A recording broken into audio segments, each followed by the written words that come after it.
नमस्कार, मैं हूँ सारिका पंकज और आज शनिवार है तो पंचतंत्र की बारी है। पंचतंत्र में आज की जो कहानी है वो है चूहिया का स्वयंवर। गंगा नदी के किनारे एक तपस्वियों का आश्रम था। वहाँ महर्षि नाम के ऋषि रहते थे। मुनिवर एक नदी के किनारे जल लेकर आचमन कर रहे थे कि पानी से भरी हथेली में ऊपर से एक चूहिया गिर गई। उस चूहिया को आकाश में एक बाज पकड़ कर जा रहा था। उसके पंजे से छूटकर वो नीचे गिर गई थी। ऋषि ने उसे पीपल के पत्ते पर रखा और फिर गंगा जल में स्नान किया। चूहिया ने भी ऋषि को प्रणाम किया। उसे ऋषि ने अपने शक्तियों से एक सुंदर सी लड़की का रूप दे दिया और अपने आश्रम में ले आए। ऋषि ने अपनी पत्नी को वो सुंदर सी लड़की सौंप दी और कहा कि इसे अपनी ही लड़की की तरह पालना।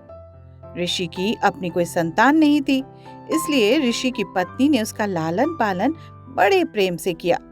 18 वर्षों तक वो उनके आश्रम में पलती रही। जब वो विवाह योग्य हो गई तो पत्नी ने ऋषि से कहा, नाथ, अपनी कन्या विवाह योग्य हो गई है, इसके विवाह का प्रबंध कीजिए। मुनि ने कहा, मैं अभी सूर्य को बुलाकर इसे उसके हाथ सौंप देता हूँ। यदि इसे वो पसंद होगा तो उससे ही इसका विवाह कर देंगे, अन्यथा नहीं। पुत्री ने उत्तर दिया, पिताश्री, ये तो आग से भी ज्यादा गर्म है, मुझे ये स्वीकार नहीं। आपको इससे अच्छा वर बुलाइए।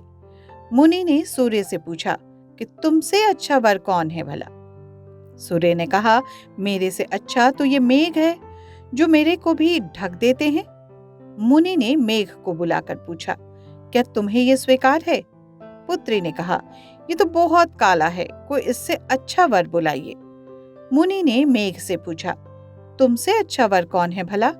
मेघ ने कहा, मेरे से अच्छा तो वायु है, जो मुझे किसी भी दिशा में उड़ा कर ले जाती है। मुनि ने वायु को बुलाया और फिर उससे पूछा, क्या तुम्हें ये पसंद है? पुत्री ने कहा, ये तो बहुत चंचल है, इससे भी अच्छे वर को हो सके तो बुलाइए। मुनि ने वायु से पूछा, तुमसे अच्छा वर कौन हो सकता है? वायु ने कहा, मेरे से तो अच्छे पर्वत हैं, जो मुझे भी रोक लेते हैं।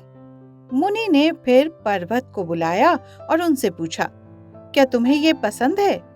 पुत्री ने कहा, ये तो अत्यधिक विशाल और सख्त है, कोई इससे अच्छा वर नहीं है क्या? उन्हें बुलाइए।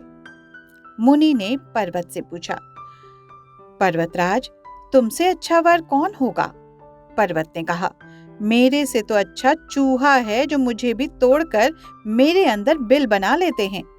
मुनि ने मूषक राज को बुलाकर पूछा, क्या तुम्हें ये पसंद है? मुनि कन्या ने मूषक राज को बड़े ध्यान से देखा। उसके साथ उसे विलक्षण अपनापन अनुभव हो रहा था। पहली ही नजर में वो उस पर मुग्ध हो गई और बोली, पिताश्री, मुझे वापस चूहिया बनाकर मूषक राज के हाथ सौंप दीजिए। मुनि ने अपने तपोबल से उसे फिर चूहिया बना दिया और चूहे के साथ उसका विवाह कर दिया और फिर दोनों खुशी खुशी रहने लगे। भारतीय साहित्य में नीति कथाओं की भरमार है, उसमें भी पंचतंत्र की कहानियों का तो कहना ही क्या। ये नीति कथाएं संस्कृत में पंडित विष्णु शर्मा द्वारा रची गईं और वाचिक परंपरा में पीढ़ी दर पीढ़ी जिंदा रहीं। इसकी महत्ता का अनुमान इससे भी लगा सकते हैं कि इसका अनुवाद विश्व की लगभग सभी भाषाओं में हो चुका है। मूल रूप में संस्कृत में रचित ये ग्रंथ हिंदी भाषा में कई विदेशी भाषाओं में प्रकाशन के बाद ही छप सका। पंचतंत्र का कथानक 5 भागों में बांटा गया है, जिसकी मुख्य नीति है मित्रभेद, मित्रलाभ, कौवे एवं उल्लुओं से सीख, हाथ लगी चीजों का निकल जाना और जिसको परखा न गया हो उसे करने से पहले सावधानी बरतना।